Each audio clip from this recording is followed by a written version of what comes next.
Hello and welcome to Wrestling and Everything Coast to Coast with your hosts, Buddy Sotelo Esquire and the effervescent Evan Ginsberg. And That's right. yes, yeah, all the way from New York, where it's not 105 degrees like it is here in Northern California and most of California this last 2 weeks. It's been sweltering around here, and I know people don't tune in to hear about the weather, but hey, if it affects me, it affects you guys. So anyway, it's just you and I tonight, like going back to the old days. So you can use this as a stretch of wrestling therapy. I know that you saw Bad Blood recently. I just read about the results. I didn't get a chance to watch it. I was too busy watching my 49ers blow an absolute gimme game against Arizona, which makes me think that my beloved team will not go to a Super Bowl again this year like it did last year. They are choke artists, but that's not. This isn't a football show, although I could easily talk about football the entire stretch of time. So you watched Bad Blood. What was your thoughts about it? My primary thought was the by far best match was on first, the Hell in the Cell, with CM Punk and Drew McIntyre, which was the best Punk match I've seen in years. And I thought the first two matches for the friendship bracelet were ridiculous, but this was a top notch. It felt like a feud. It was a bloodbath. It was rough. It really was. Yeah, it really was. Apparently, Drew had to get stitches. He had to get 16 stitches in his head. He clocked them with this toolbox, Yeah. So yeah, that is paying for your art, so to speak. I just don't understand the idea that WWE has today is you start a show hot with one of, if not the best matches opening. Now, I always grew up with a show builds to the climax. It builds to the main event. It's the main event. That's why it's called the main event. Yeah, so you have a Hell in the Cell, and like I said, it was an excellent match, and regular viewers of this show and everything after that just kind of pales in comparison to it. Yeah, and the second match is in the death slot because you just can't follow that. Nothing is going to follow that. So, WWE's idea is in the main event, you have 27 guys run in and they're big names and they're continuing the 37th year of the Bloodline saga.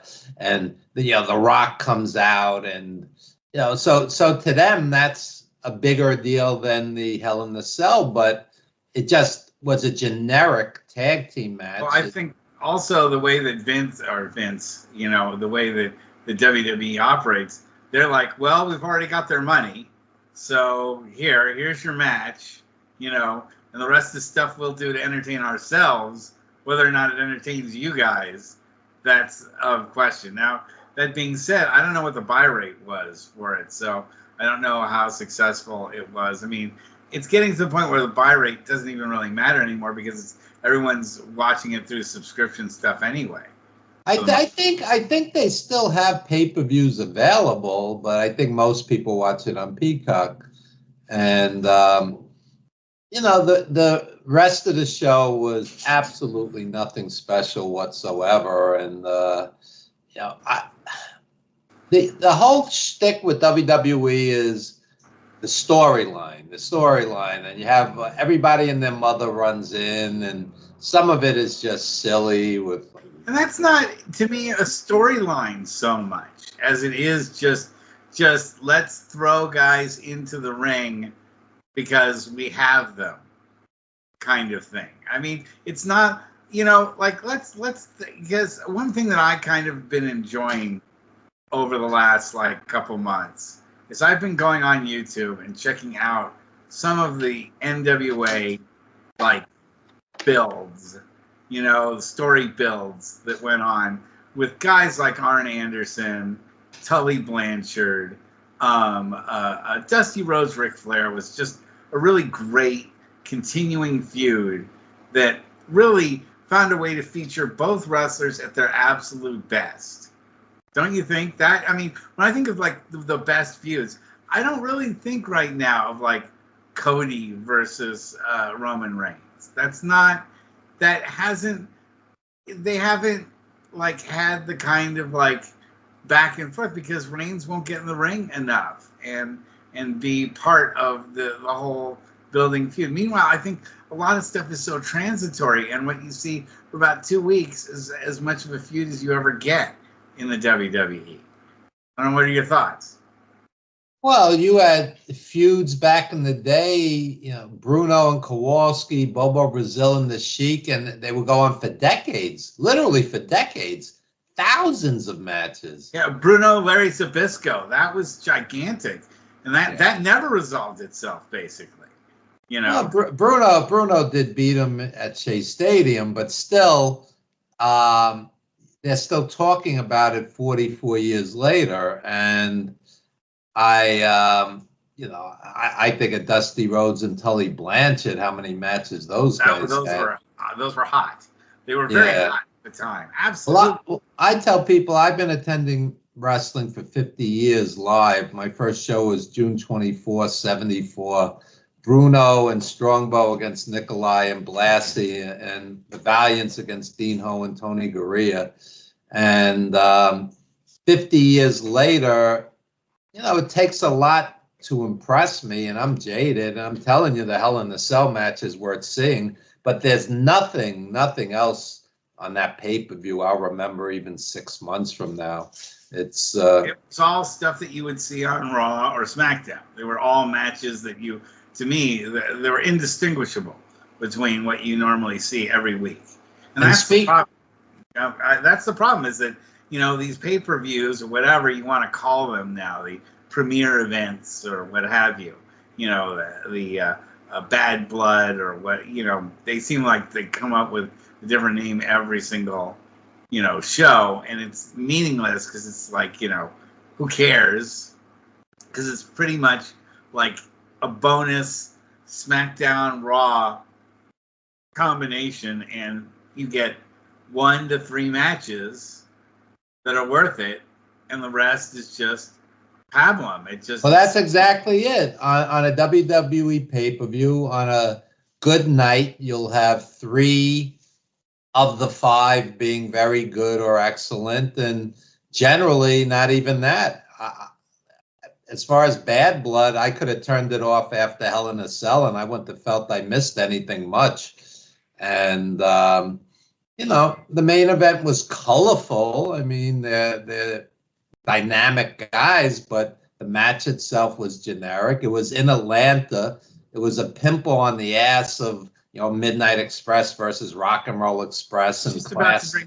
I was just about to bring them up with that. Yeah, I mean, it was far from a great match, but it's interesting. The WWE fans, they protect the promotion, you know, almost like it's their beloved grandfather, and you're kicking grandpa or granny in the shin if you're critical of them. So to them, great is The Rock came back, or, you know, somebody, the Usos came back, and, you know, to them, they'll forget that the match itself was nothing special whatsoever, and it's almost a moot point. Like, it's besides the point how good the match is, because to them, oh my God, I only paid $800 and The Rock showed up, whatever the case may be.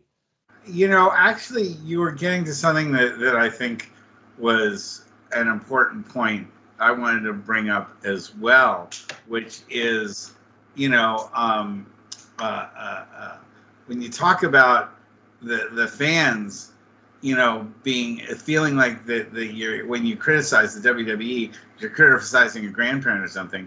It is funny that you say that, because the WWE does such a disservice to the older generation of wrestlers, and really doesn't feature them much in ways that, you know, relives the history in a way that makes today's youth appreciate those older matches that we love so much.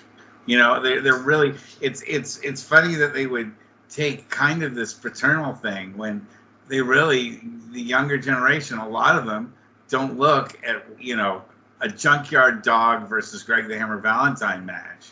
And they go, oh, it was too slow, and all it was a bunch of guys punching, and you know, it's punching and kicking, and you know, we headbutts with JYD. You know, they don't look at the charisma of JYD. They don't look at the incredible ring work of Greg Valentine, the way he sells stuff, and the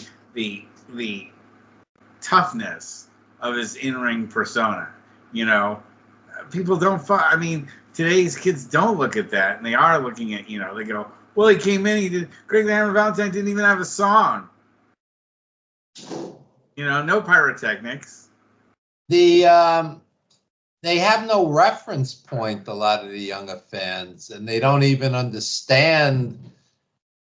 You know, if they watch the Dory Funk Jr. Jack Briscoe, they would probably go boring because they wouldn't understand he's working on a limb. He's working on a limb for 8 minutes, and it's a 60-minute Broadway, and they wouldn't appreciate the art of it. I was just telling a friend that I was at Madison Square Garden, and Backlund and Morocco went an hour, and Backlund and Valentine went an hour.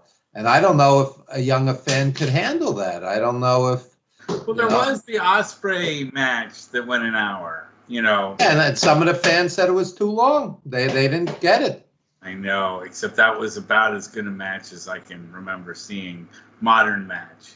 Well, let's talk about that for a minute. I'm an old school fan, and a lot of the older fans do they're all just spot monkeys today, and Ospreay is just an acrobat, and I say you don't get it. It's going over your head. This guy's the best there is. You know, Rocco is an acrobat in that sense. So what's new in wrestling? Well, they have blinders on. We didn't have those stupid gimmicks back then. They had the Mummy back then. They had the Wolfman. They had Frankenstein. The Christmas creature. They had Frankenstein, literally in a Frankenstein outfit. Yes. No. Dracula, Spider-Man, Batman was a wrestling champion. The Batman, Battman, Tony Marino. So, no, really, because it would have been copyright infringement if they only had one team. Exactly. So. But the point being, they had silly gimmicks back then too, and. But my point is, the younger fans, first of all, it's tribalism, because anything AEW does, a WWE fan's going to spit on. They loved Ricochet for years and years over there. Now that he's in AEW, they hate the guy. And I'll tell you, though, the Ospreay Ricochet match I found disappointing. It didn't touch their match from 7 years ago, and I think you wrestle that soft, vanilla, safe WWE style for too long. You can't just come back and do what you did 7 years ago. There's a lot to be said about that. I think there's a lot. Yeah, I mean, not that AEW is the toughest wrestling in the entire universe, but I think it is a little bit more athletic than what you see. And the matches tend to be longer in AEW. So, you know, you have to be in better shape, I think, to fight in AEW. I know there's some exceptions, but I think that overall in the WWE, like you said, there's so much like publicity and traveling and stuff like that happening with the WWE. I think that also kind of wears you down a little bit, and you're not the same intensity. One thing I think WWE does better than AEW. They had 5 matches on the pay-per-view, and in between each match, they ran a bunch of commercials rather than interrupt the match. You know, I've seen some really good AEW matches just destroyed by 2 picture-in-picture segments. Then they'll cut away entirely to a bunch more commercials. So in the 20, 25, 30-minute match, you've had literally 24 commercials, and it just sucks the life out of the match. Yeah, no, it's a point we've brought up before, and something that we were talking about with Professor Bear last week that we didn't. I mean, I could have gone on for a long time with him about it, but the first half I wanted to introduce him and have us get to know him a little bit. But one of the subjects that we hit on that I could still talk about, and been thinking about all week long, which is that does wrestling and running a wrestling federation have to be evil? Do you have to be an evil, bad person to make wrestling happen? Well, I don't think Tony Khan is evil. I think deep down this guy loves wrestling. He's not, but he's also losing $35 million a year. So, maybe not with this new contract, the huge contract coming up. But it says something that, he did try to run a federation that, was quote unquote nice for the workers. And he lost $35 million. I don't think so far he hasn't made any money from AEW. And I wonder, even with a new contract, if the new contract, any kind of big contract like that, has benchmarks in it and clauses that if you don't make money after a certain point in time, they're going to pull the plug. Well, my question becomes, you pay a Mercedes Moné, for example, millions and millions of dollars, and she barely wrestles, and some of her matches aren't particularly good. And she has the worst finisher in the business. And her persona is not particularly likable. It's always money, money, money, money, money, money. I'm the CEO. Money, money, money, money. It's just like a broken record. And then you kind of go, well, if you're not going to deliver great matches and you're not upping the ratings, besides selling T-shirts, I mean, what exactly warrants that huge salary? At least Ospreay and Swerve and MJF and Bryan Danielson are delivering great matches. I don't quite get it, and I don't want to come off as sexist because I think Britt Baker's a quality wrestler, and the WWE women's division is fantastic right now. In fact, in some ways, I think the women's matches are more interesting than some of the guys' matches. Yeah, but when you do the deal with Dirty Dom, is he going to walk out with Liv or Rhea? Not that. I'm talking, stuff featuring Bayley. My pal Bayley. She's done well, and Bayley's an excellent wrestler, but there's only so much you could do with Nia Jax. That was not a great match. No, it wasn't. But the Japanese talent that they bring in, I like the ladies that they have. I think that overall the talent in the WWE for women's matches, I think, is better than what you have in AEW. Although, AEW does have some talented ladies. Toni Storm has the best stick in wrestling, and Mariah May is excellent, I would say. I don't think it's going to be long before we see Toni Storm in the WWE. I bet you by this time next year. I hope they don't ruin her, because that's some great stick she has. But you see, when something AEW has something that succeeds, the WWE covets it and says, we'll give you the offer you can't refuse, and come on over. I forget who it was, but I saw WWE had somebody do the black and white bit. I forget who it was, but all of a sudden it went from color to black and white also. So they did borrow. It's they'll try to shamelessly, if they can't get her, they'll try to rip her off. But that's. But again, let's go back to that concept that, like, in so many cases and in so many promotions, we've seen just promoters be ruthless, cutthroat, backstabbing, lying, double dealing, ripping people off, not delivering on their promises. I don't know how many other things again. These are all, I'm thinking of just local promoters here. I'm not even talking about Vince McMahon necessarily, you know. But Vern Gagne, yeah, he paid his people well, but he was a manipulative jerk who, you know, stilted his federation so that his son could get over. You know, so we'll talk about, you know, embarrassing nepotism there. You know, Sam Muchnick in St. Louis was very respected. yes. Don Owen in Portland was very respected. You know, there were exceptions to the rule. Not everybody was a dirtbag, you know. But none of those guys could make it big time. You know, none of them were. But they ran for decades and were successful until the territories collapsed. And once the territories collapsed, it really has seemed like that's what the wrestling business is about, which is you can't be a nice guy and run a federation. It's really, since there isn't, first of all, tell me like an area that you know of where all the indies cooperate with each other.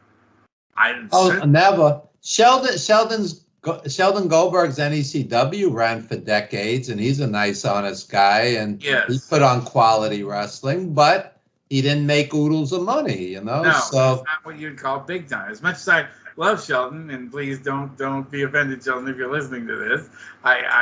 You're a much appreciated guest, but yeah, I'm talking, you know, like the way that, like, you know, World Class was trying to make a stab at being a big federation and, you know, rule the United States, and they were on ESPN every day, you know. But yeah, Fritz von Erich was a complete jerk. You know, we know that now thanks to the Iron Claw, and he also couldn't keep it going, and you know that federation collapsed, even though it had some amazing talent in it. You know, it had some really top-notch guys that came through there. And then the talent was dying one by one, so that didn't help. Yeah. The ones that survived, though, I mean, they had, you know, the Ultimate Warrior in World Class, and they had, you know, the Soul Taker, the Godfather, you know, was in World Class and or Global, and you know, they had the 1, 2, 3 Kid, the X-Pac, you know. Mick Foley. Yeah, Mick Foley. Although he was all over the place back then. I mean, he was, you know, really, and just because that's one thing that I've always wanted to. I think also Billy Corgan is another example of a guy who wants to do all the right things and is a nice guy according to the work. He doesn't spread the money around, though, from what the wrestlers have told me. No, he's not. And NWA isn't making a lot of money. It's not. It was sort of getting on its feet, and then COVID really, like, was a car accident for that federation. You know, I think what they were trying to build kind of like hit the wall right when COVID. I think they were really building on something, and you know, and I mean, I guess the NWA name and so forth can still be something, but it's losing its connection with the wrestling audience now. That when you and I were, well, certainly when you were younger, but even when I was younger, the NWA, just the fact, you know, before it was the N-words with attitude, the rap group, but the NWA meant a big deal. To, like, you know, the greatest wrestling I ever saw in 50 years of attending was the NWA shows in the mid to late 80s. It was unbelievable with the Horsemen and Flair on top, and the Road Warriors and the Russians and Midnight Express, Rock and Roll Express, Billy Graham, Rick Rude, Manny Fernandez, Jimmy Valiant. It was so loaded, those shows.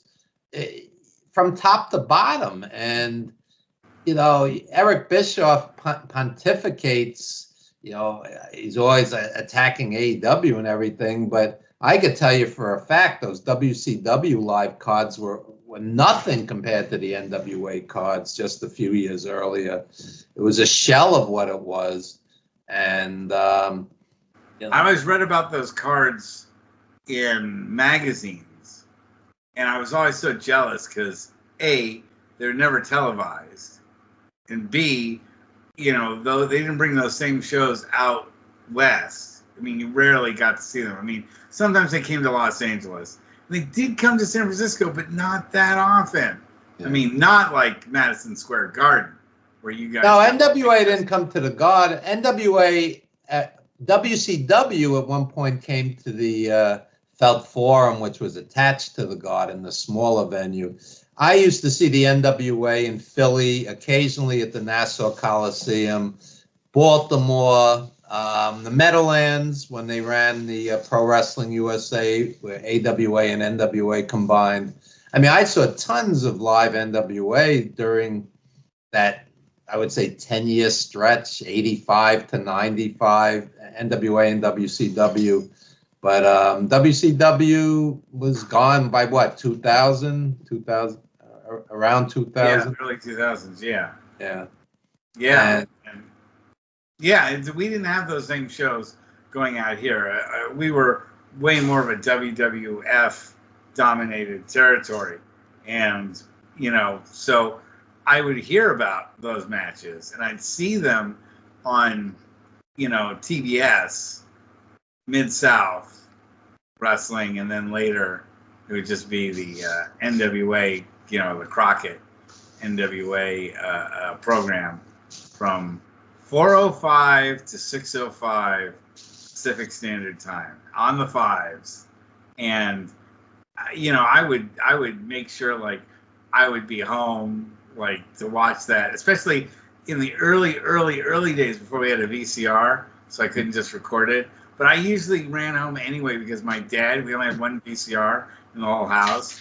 My dad would like always switch the channel on it, and so if I wasn't there to like make sure that it got recorded, sometimes you'd like miss a week and you go, okay, you put the tape in and suddenly, it's like, so we have the, today's show on medical terminology, and I'm like, oh my God, my dad changed it. So yeah, he was not a fan. So if it was on wrestling, he didn't, and back then, for a house, pretty much one VCR is all you could afford. I mean, those things were like $1,000 back then. Doing today's money is like $4,000. And the biggest thing actually wasn't just the VCR, was the videotape. Man, videotapes back in the day were so damn rare. Do you remember how, I remember they used to be like $25 a shot.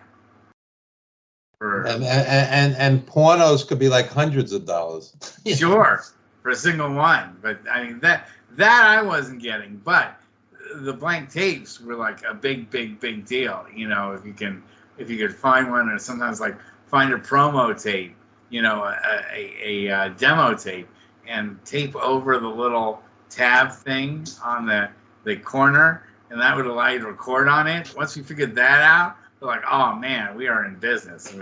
And I would record everything, that came along. I had just like a whole probably 100 tapes of just WWE shows and all that stuff. Of course, unfortunately, thanks to a flood in my father's basement, all those things wiped out.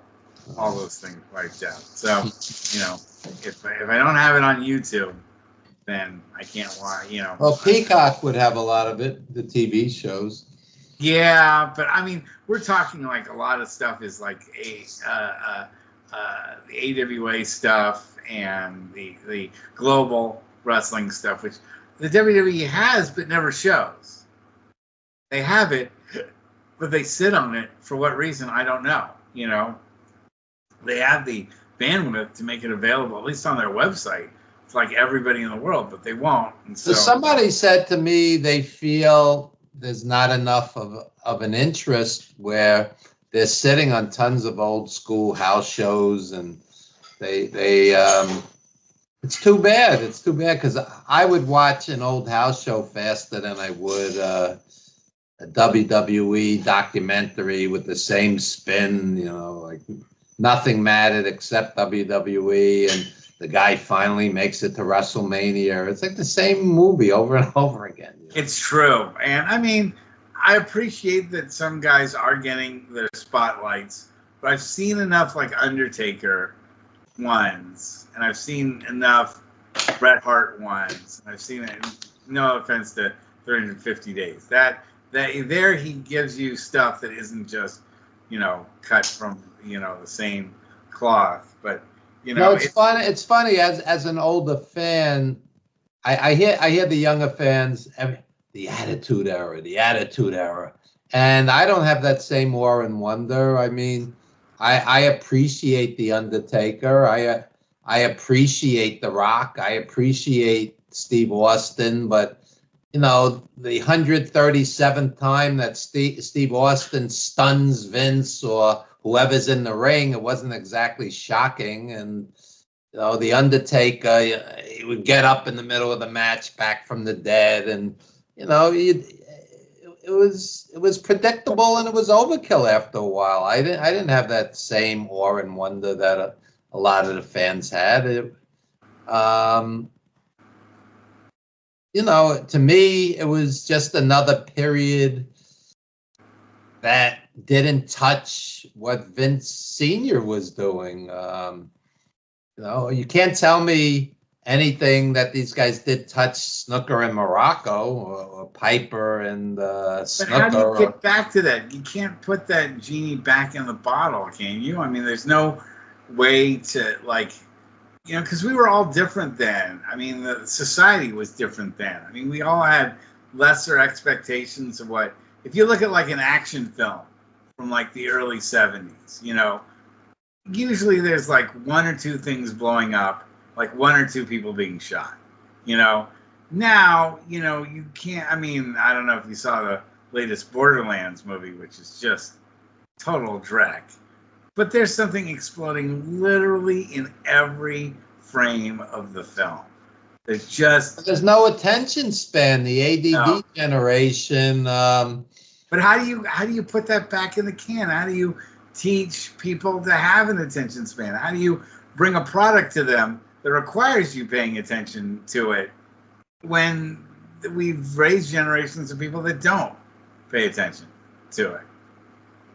I don't think you could change people's viewing habits. I just think that indie filmmakers are going to do quality work, and if they have to make a living teaching film at the community college or whatnot, they're going to make the films they want to make, in spite of the fact that they may not even get distribution, or you know, they might just break even on it or lose money. It's I tell people the best movie of this century, 24 years, 20 whatever, was Wendy and Lucy with Michelle Williams. Oh, now you missed the perfect chance to plug 350 Days.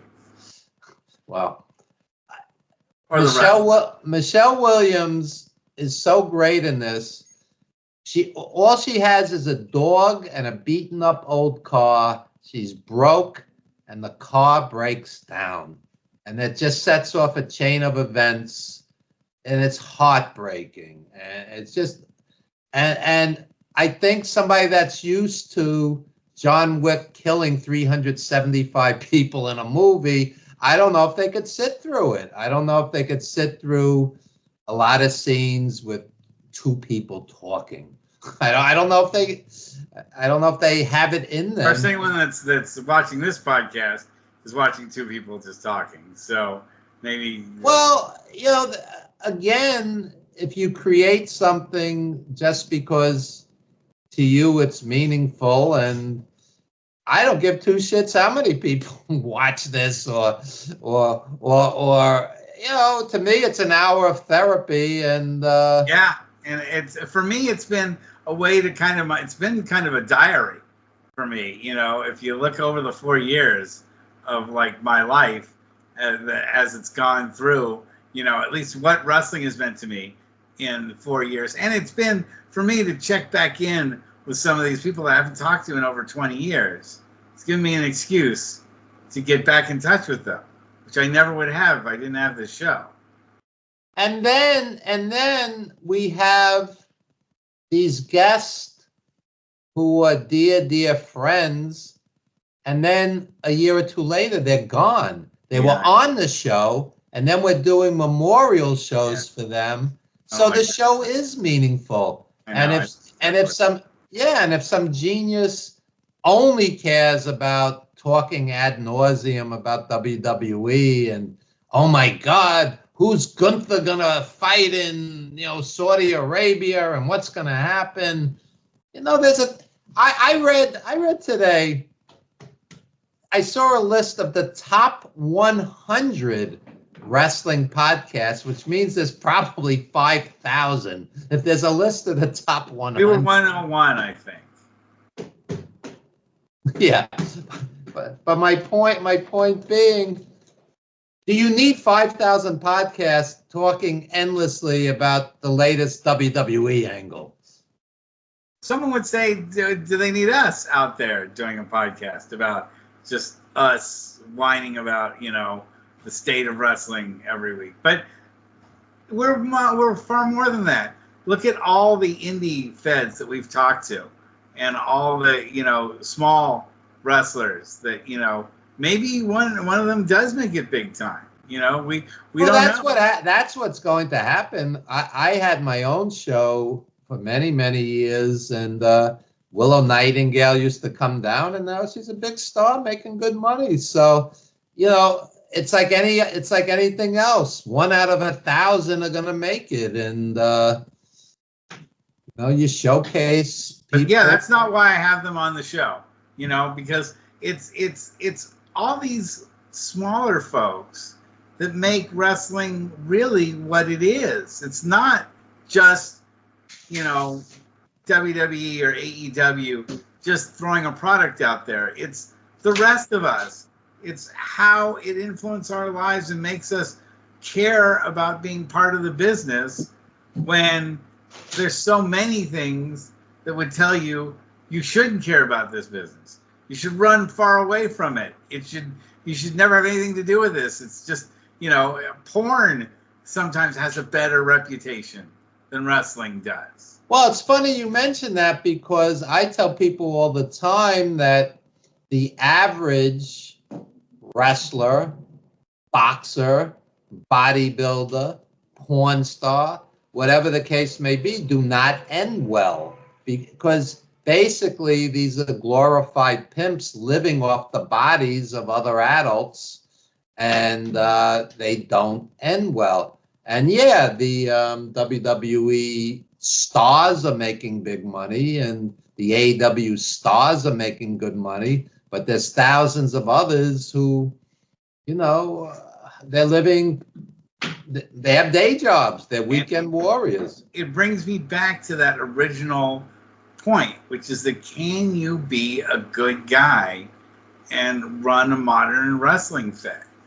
Can you? You could be an indie promoter with good intentions, and you lose a little, you make a little, you break even, you do it because you love it. But I'm telling you, I've seen guys burn through their life savings, their marriages broken up, they've lost their houses, they lost their wives, girlfriends. So money marking can be a really terrible thing. And when people see a money mark, they start licking their lips and thinking, how can I want to make sure I make as much money off of this guy before everybody else bleeds him dry. So I want to make sure I get my cut. And when everyone thinks that way, then you have a bunch of money grubbing folks in the Fed. And I think that was something that I think Vince McMahon was always afraid of. I think he was always afraid of being taken by any wrestler that's in his Fed. And I think Tony Khan is the exact opposite. he doesn't have like a little like flag that goes up in his head that says, you know, this guy is asking for too much and wants too much control, and I got to tell him to dial it back, or the inmates are completely going to run the asylum. And you know, I was part of Pro Wrestling Iron, where the idea was it was, you know, a non-promoter promoted fed. It was a fed that was supposed to be run by the guys. And there is a problem with like guys in the business running the business itself, because there's always that booking situation where guys who are running the business are going to want to get themselves over, like a Bill Watts situation where, you know, they want to inject themselves into the ring product and get over, or push their sons or girlfriends, or, you know, mistresses. Yeah, or, you know, in some cases, people they owe money to, you know, having them get their push, you know, that kind of thing, you know, and meanwhile, the if you're too restrictive and too controlling, you're like Vince, you know, you're like Fritz von Erich. But the other side of it is Bill Watts was great. Fritz and David and Kerry and even Kevin, you know, were excellent wrestlers, and so sometimes it is deserving. And you know, Bill Watts headlined the Garden time and time again. Had a huge feud with Bruno in the '60s. I mean, he you know, besides what he did in UWF, I mean, the guy was a legit guy. I mean, he was a big, tough guy who could wrestle and brawl. So, you know, sometimes they all, I mean, Dusty was great. I mean, he may have pushed himself too hard, but the guy was great. So I kind of get it. But sometimes the kids aren't as great, you know. And I'll tell you the other side of it.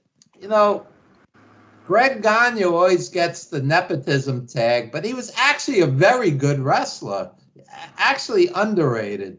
And the High Flyers, I hated him. He was one of my least favorite wrestlers. So I have but he didn't have a great physique. You know, he was thin, but it was terrible on the mic. Yeah, but in ring, the guy was legitimately good. You know, it wasn't that he was totally undeserving. I don't know. I mean, some of his matches against Colonel De Beers, I'm telling you, are really like the sloppiest, most like pathetic looking matches I've ever seen, I've ever laid my eyes on. I'm sorry, but I'm not a Greg Gagne fan. But I think that Jim Brunzell really carried him when they were, you know, was a much better athlete. Carried him. I've seen far better, and I've seen far worse. Believe me. I'm trying to think of someone I could think of. Mick Hartz, who was an AWA announcer, he'll say the same thing. Greg Gagne gets a raw deal from the fans because he was legitimately good. I mean, I'm not saying he's Bryan Danielson. No, and if his dad wasn't Vern Gagne, would he have gotten a push anywhere else? I don't think so.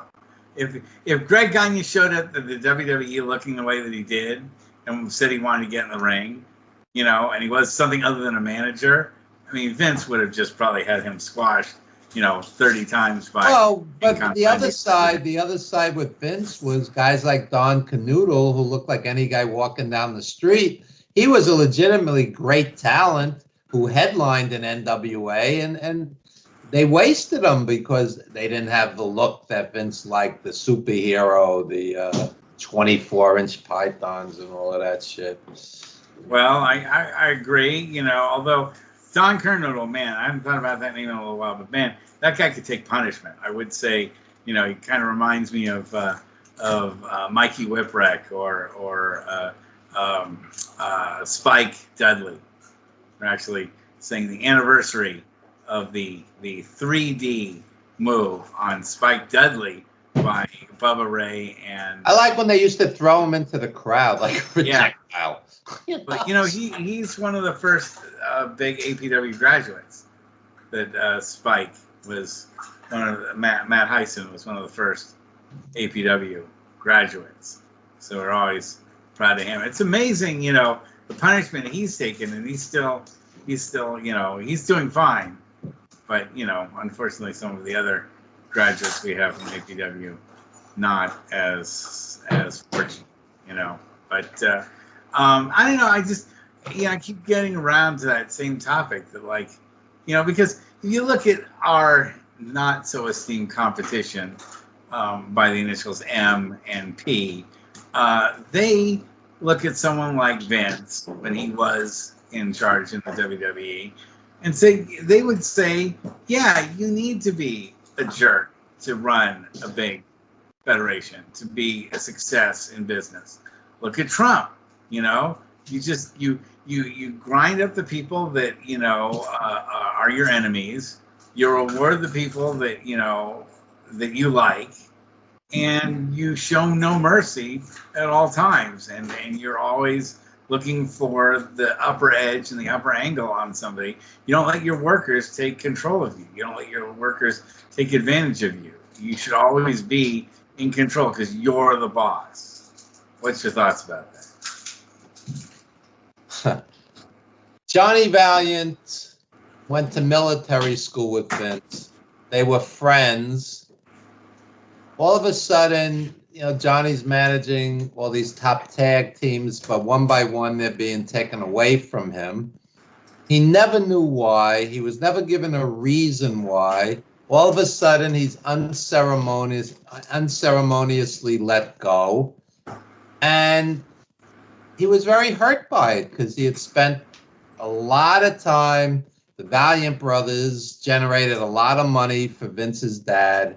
And all of a sudden, he was on the bad list for whatever reason, and persona non grata. And for decades later, he was never, like they would bring Nikolai back and they would bring some of the legends back for cameos and such. And, Piper and Orton and all these guys would come back, even Snuka.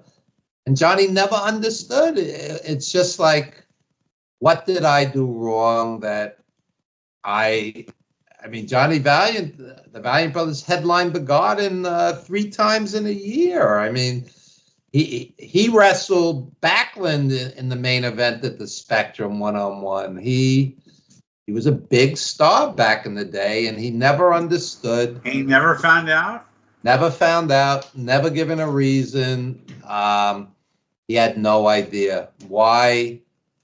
What did I do wrong? So my point being, you devote thousands and thousands of nights to your life to making the McMahon family money.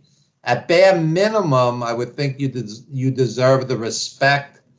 Johnny, we're going in a different direction. We decided, we're going this way, and you're a different persona. Nothing. And, which led to financial difficulties. He had left a day job with benefits to go back to WWE. And, a few years later, you're out on your ass and you don't know why. And, there's ruthless and then there's inhuman. You cross a line. And why do you have to run a company and be like that? That's the part I never understood. The guy's a prick. Yeah, and that's why, when people say, they support Trump, and I don't care if people are upset at my politics, doesn't matter to me. The fact that, you don't have to be an asshole to be president of the United States. You don't have to be an asshole to run a company. There's been thousands and thousands of lawsuits against Trump. It's all documented, contractors and workers, and some of them were not documented, which is a little ironic because his whole spiel is deporting people. And probably the ones that he owes money to. That's probably the top on the list of the immigrants he wants to deport are the ones he probably owes money to, I'm just, my point. My point is just, yeah, you could be a tough businessman and make tough decisions, but you know, there's a line that you cross where it's I when they tell the story of this time in history, they're going to need more than historians. They're going to need psychiatrists. Like, why do people defend guys like Trump, guys like Cosby? You know, they did the whole thing. They're trying to take down Dr. Huxtable. You know, all these women are gold diggers, and I go, there were 80 accusers. It's like somebody. Well, interesting, because this last week we just had Pete Rose die. And there's a lot of like revisionary, history going on, and the guy bet on baseball. The guy, it was proven, and he admitted to it. And yet, he said he would take a lifetime ban from baseball based on the fact. I know he bet on his own team, and I know that he bet on his own team to lose. That's why he didn't ever admit to any of this stuff, because he knows, had that come out while he was alive, people would revile him. And people were always trying to say, Pete deserved to be in the Hall of Fame, but I don't think he did, because he broke a rule that was fundamental. I'm not a big, the one thing I'm a crusader about, and that's, may not make me super popular, is I don't like sports gambling. I think it's the source of a lot of problems in society. And, when you can bet on so many other things, you can go to friggin' Vegas, you can go to, Tahoe here in California, you can go to a Native American casino anywhere and bet on, dice and cards and slots and roulette and baccarat and, tiddlywinks. When you expand it to sports, and there's even been talk about letting gambling happen for wrestling. Have you heard that? I heard it exists already. If there is, why aren't we just like taking people for like millions of dollars? Because we know the outcomes of all these shows well before we ever watch them. Has there been a show that's like totally blown you away with how shocked you were with the endings of each one of these matches? Very rare. In fact, part of the problem in AEW and WWE is, I would say 8 or 9 out of 10 matches, you're sure who's going to win. Yeah. Because the booking is so predictable. Well, it's always AEW. I can book an AEW show. 4 out of 5 are going to have a run-in at the end before there's a clean pin, and there's going to be like 13 wrestlers in the ring all brawling it out, and that's going to be for every match. And then it's like the guy always puts on a gallant fight before losing. Like Sami Zayn. Like, you see Gunther. They're already promoting the Saudi pay-per-view. I can't imagine Sami Zayn's gonna beat him on Raw. I mean, maybe this will prove me wrong. I'll look like an idiot, but no, I don't think so. But I'm gonna totally miss that pay-per-view, because I don't want to support Saudi Arabia. I don't want to support, and it's just gonna be another blah pay-per-view that is gonna be forgettable except for 1 or 2 matches. I'll catch the matches, all the highlights of them on Raw or SmackDown or whatever. Although once they move to Netflix, I think that my amount of WWE viewing is going to drop really, really down. I won't even catch them accidentally. I guess they'll still be on what? SmackDown will be on USA Network? I have no idea. I haven't watched it since 2006. I know. So, but sometimes I just run across it during a commercial or something like that, and I'm flipping around. But if it's on Netflix, I'm not going to run into it. So, I wonder how the WWE is going to succeed, or it'll always succeed, but how well it'll do when it moves to Netflix. That's going to be a very interesting kind of gauntlet thrown down by the WWE to see if their fans are going to follow to a much higher. It's one thing to watch it on the USA Network or on Fox or WGN or the WB or whatever that was on. But it's, I think, another thing to get a Netflix subscription just for that. So anyway, it's been like an hour. I can't believe it. We just chew up the time that quickly, and it's always great talking to you, Evan. Even when we don't have anything really vital to talk about, it's still good to check in with you. So anyway, go ahead and throw your plugs out. Yeah, check out Wrestling Then and Now. It's starring Killer Kowalski, Don Arnold, Nikolai Volkov, Homicide. Check out 350 Days. Check out Evan Ginsberg's Old School Wrestling Memories on Facebook. And those shows are on, those movies are on Tubi, aren't they? Yeah, they're not hard to find. Amazon Prime, Tubi, not on Netflix for whatever reason. But yeah, it's funny that Wrestling Then and Now we shot on pennies in 2002, and now because of all the platforms, we brought it back, all the different places you could watch it, and it means a lot to me because so many of my friends in that movie are gone now. So many of them: Tiger Khan, promoter Bobby Lombardi, Nikolai Kowalski, Don Arnold. A big chunk of that movie, boy, they're gone, and it's nice that we immortalize them on film. And yeah, it is what it is. 350 Days. There's about 36 legends, and I would say about half of them are gone at this point.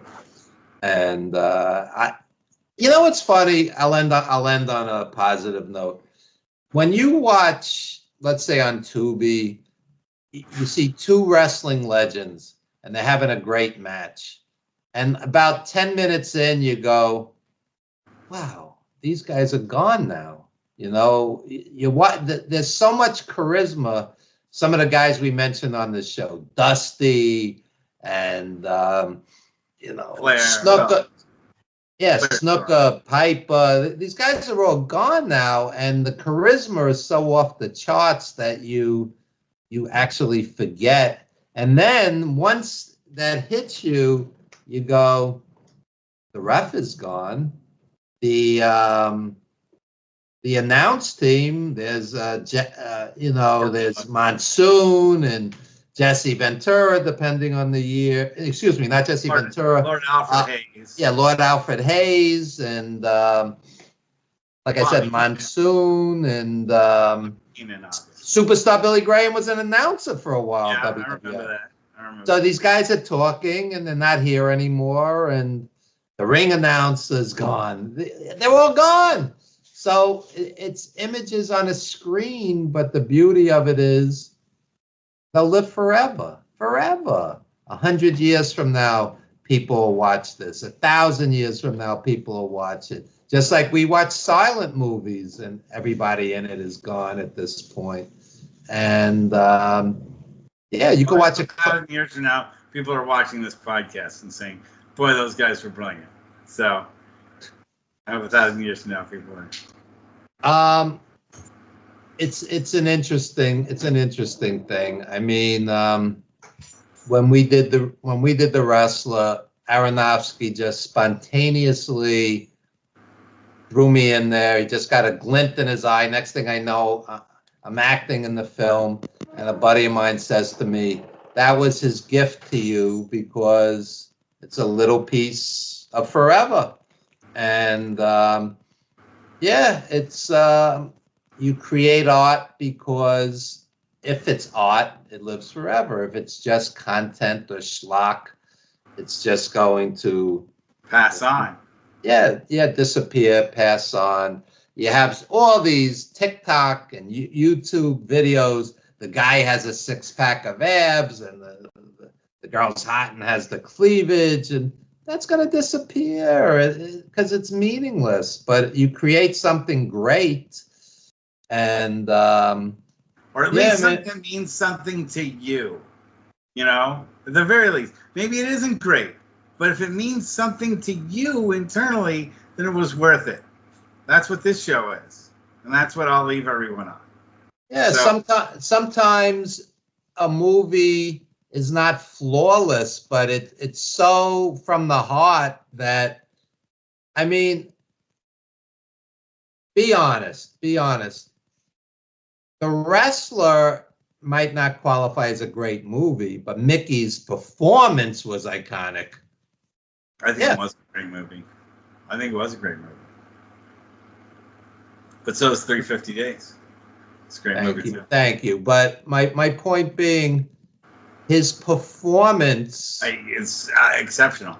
100, 200 years from now, people will still say that's an I think they will. iconic performance. I think Just they like, will. I think it'll be compared favorably to Rocky.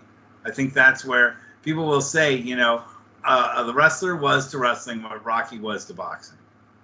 and also on the waterfront, Brando has a scene where he goes, "I could have been a contender," and Mickey says, "I'm just a broken down piece of meat," and it's the same kind of moment.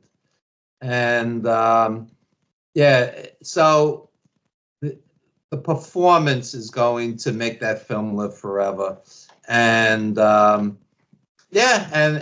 it's an honor to be part of it. And I can't go into detail, but I will be releasing at least one other film in 2025, wrestling related, and hopefully two, And maybe you have some bucks coming too.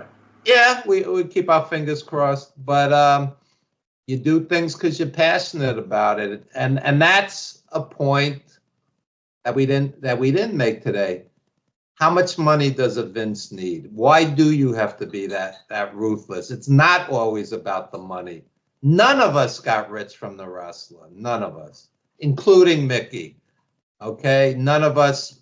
It was an indie film shot on $6 million. Okay, so none of us made great money on it, but you create art because it's meaningful to you, and this is what WWE. Let's do the Marine, 7 with the Miz or whatever. It's like shoot higher.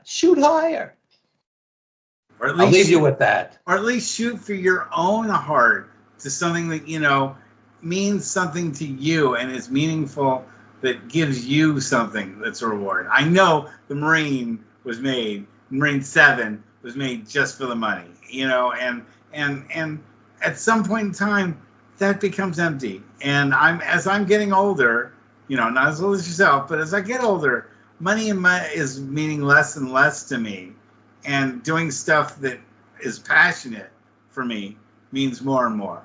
Rather than just doing stuff just so that I can earn $1, I'm happier doing things that have a creative element to it that give me an internal sense of reward. It's much higher than the paycheck. Absolutely, and it reaches a point. A guy like Vince pushing 80, he couldn't spend that money if he lived to 100. He has so much. So, and he ain't living to 100. I can tell you that much. I mean, a Bill Gates, and ironically, a lot of people hate the guy. He's giving away 95% of his vast fortune. 95% he's giving away. I don't think he's living on Chef Boyardee and dollar menu, items from McDonald's. No, but I'm just saying you could do more. You could do more than just get more money.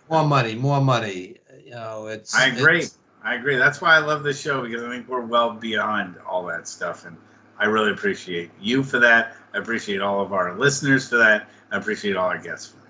All right, I got to take off. Hey, it's good to see you tonight. And same here. We'll see you again soon. Good night, everyone. Night, everybody.